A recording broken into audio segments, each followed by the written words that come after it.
Le coup de tocsin. Le coup de tocsin avec Eric Denessé, bonjour à vous.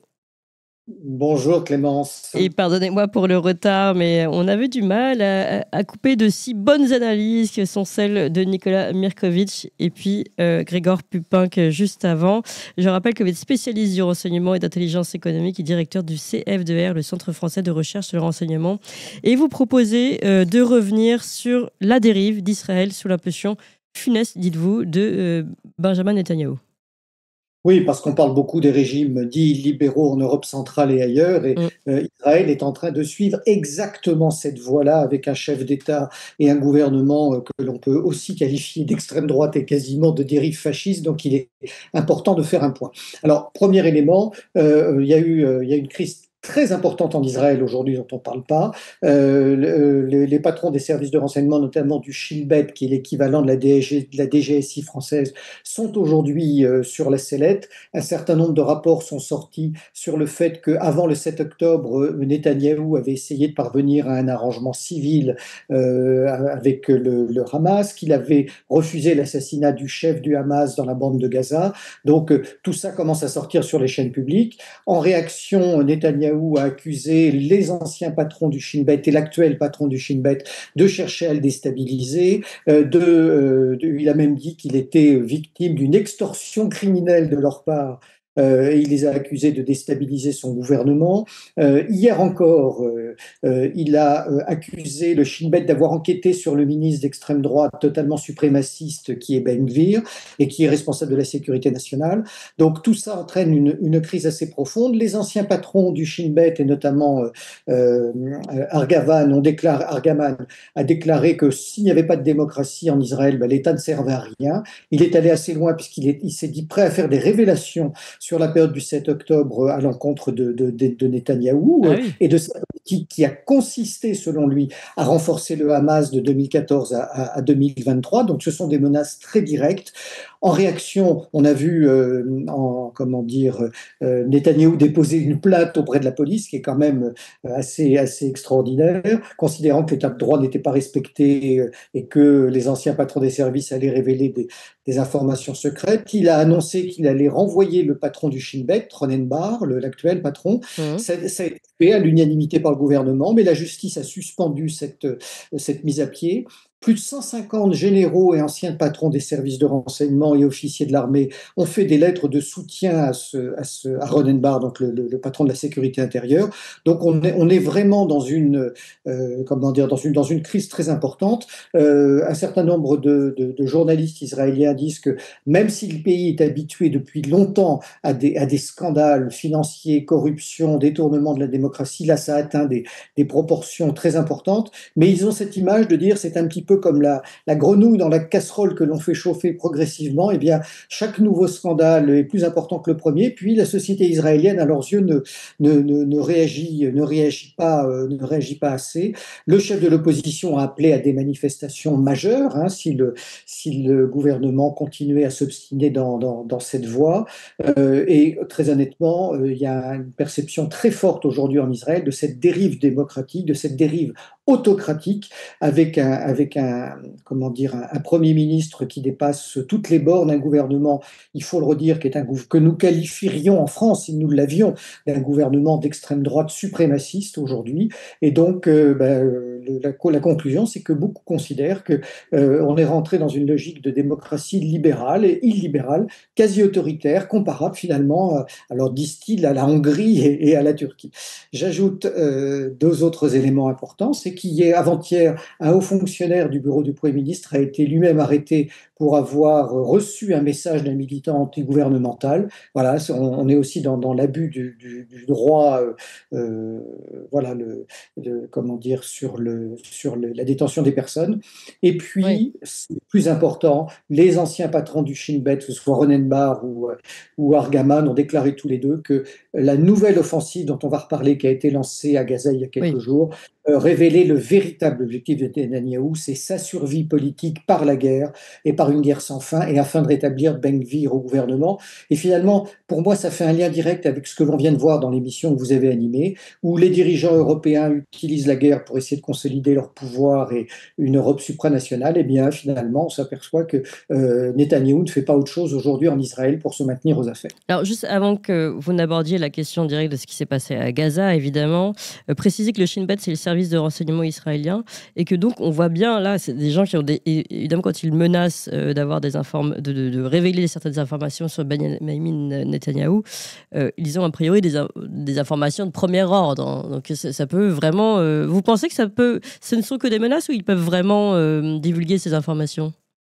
Pour la première fois, vu l'ampleur de la crise interne, moi je commence à acquérir la conviction qu'il semble capable de le faire. Il faut rappeler que Netanyahou a quasiment rétabli une forme de censure, puisque le grand journaliste de gauche, Haaretz, Oui. qui défend la démocratie, s'est vu privé de tous ses contacts avec les autorités gouvernementales, même s'il continue à publier.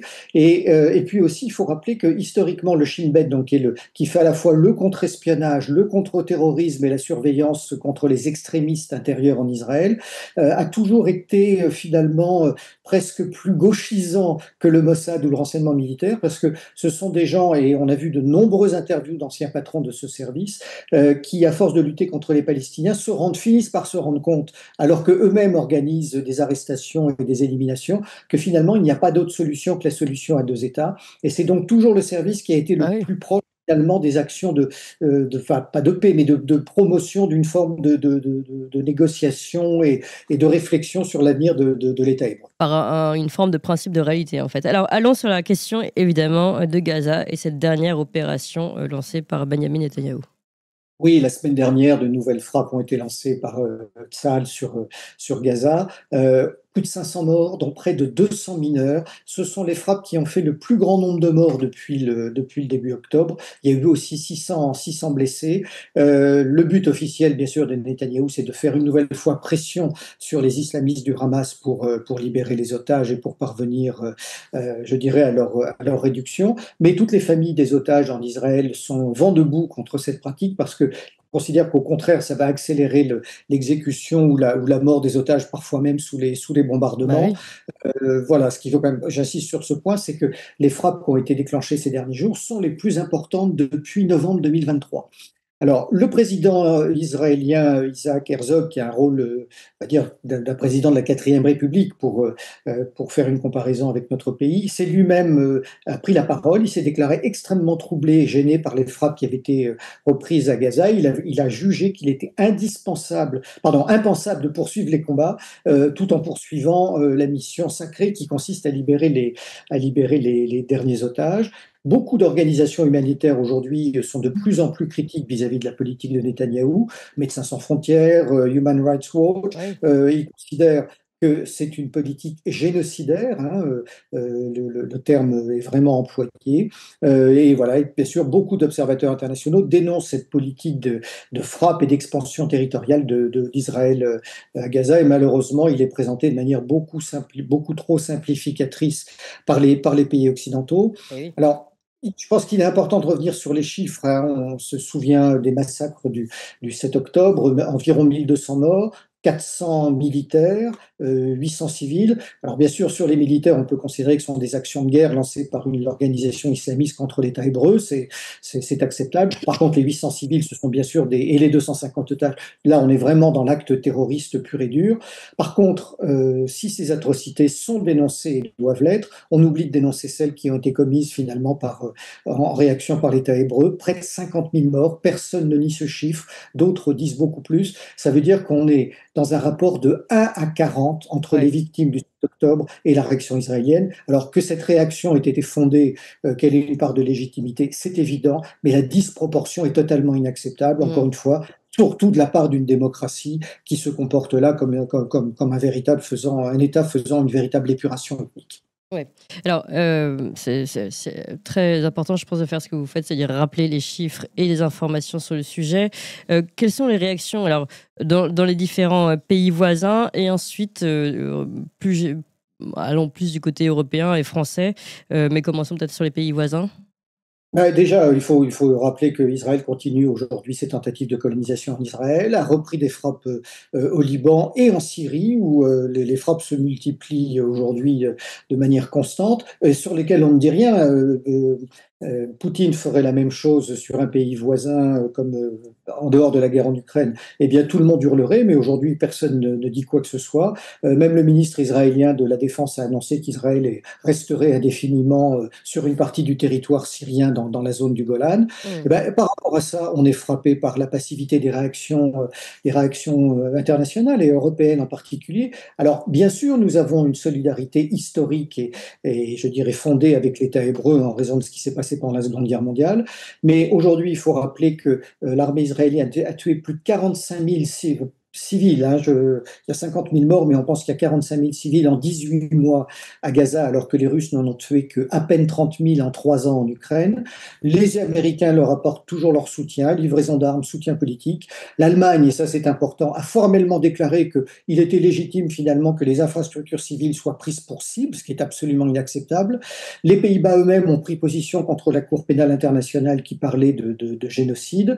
La Suisse elle-même lutte contre la structure des Nations Unies qui est l'UNRWA, qui fournit assistance et protection aux Palestiniens, même s'il y a effectivement des exemples de dérives. La France, qui se targue de son indépendance, finalement s'est alignée sur les États-Unis et la Grande-Bretagne. Donc là, on ferme délibérément les yeux sur un certain nombre d'exactions commises par les Israéliennes. On est incapable de faire un juste milieu entre une réaction qui pouvait être légitime et les excès qu'il convient de dénoncer.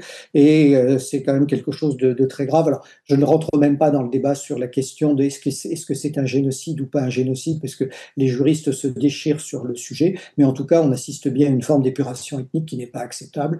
Et je terminerai sur un point. Je rappelle, puisqu'on parle de génocide, que l'État hébreu n'a jamais reconnu lui-même le génocide des Arméniens de 1915, ce qui montre une certaine forme de partialité sur ces questions-là, qui est tout à fait critiquable.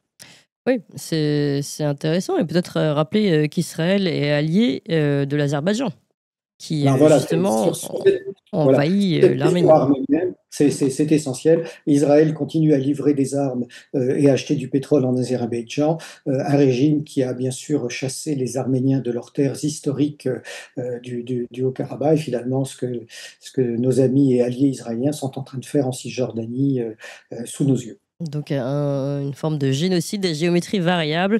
Merci beaucoup, Éric Denessé, pour cette analyse également autour de ce qui se passe en Israël avec Benjamin Netanyahou en particulier. Merci encore. Et je rappelle que vous êtes le directeur du CFDR, le Centre français de recherche et renseignement. Merci. Vous avez aimé cette émission. Vous voulez que l'on continue d'exister et de creuser ces sujets. Sachez que nous n'avons ni subvention, ni milliardaires, ni oligarques derrière nous, que nous ne dépendons que de vous. Donc faites un don à toxin-media.fr, et encore mieux, faites un don régulier pour que nous continuions d'exister. Merci.